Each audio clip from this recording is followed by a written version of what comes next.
This is Mr. Sand, 44 man, getting at you on some real knowledge.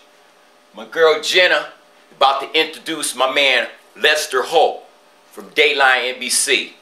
I want all our black people, and even you white folks, and even the folks that ain't, to check it out. Here's some previews.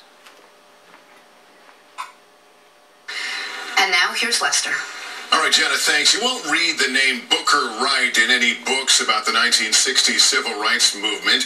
He was a black waiter who in 1966 was working in a whites-only restaurant in rural Mississippi, and he never made any waves. That is until an NBC News documentary team came to town. His act of bravery that followed would have gone forgotten if not for two unlikely people determined to unearth his story. Now, I want to warn you, you're going to hear a deeply offensive word in this report, one you'll typically not hear.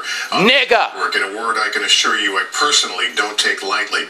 But it's useful in this case to understand Booker Wright's pain and humiliation. The hands of white America. The Mississippi Delta is nearly 2,000 miles from the Hollywood Hills where Ray DeFelitta grew up and now works as a filmmaker. It's a lifetime away from the Phoenix neighborhood where Yvette Johnson is raising her boys.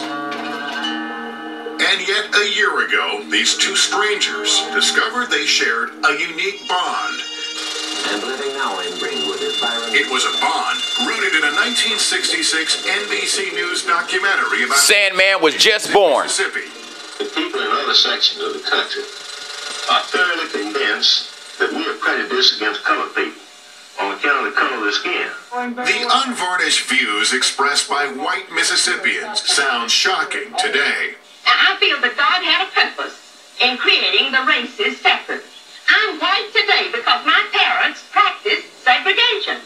From the Johnstown. The man behind the camera was Ray's father, Frank DeFelitta. And the unlikely hero of that film was Yvette's grandfather, a 40-year-old waiter by the name of Booker Wright. Have a great day. What are we going to say tonight?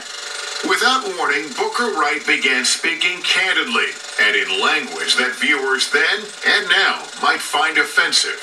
Some call me Booker, some call me John, some call me Jim, some call me nigga. All that ain't, but you have to smile. This is Booker Wright.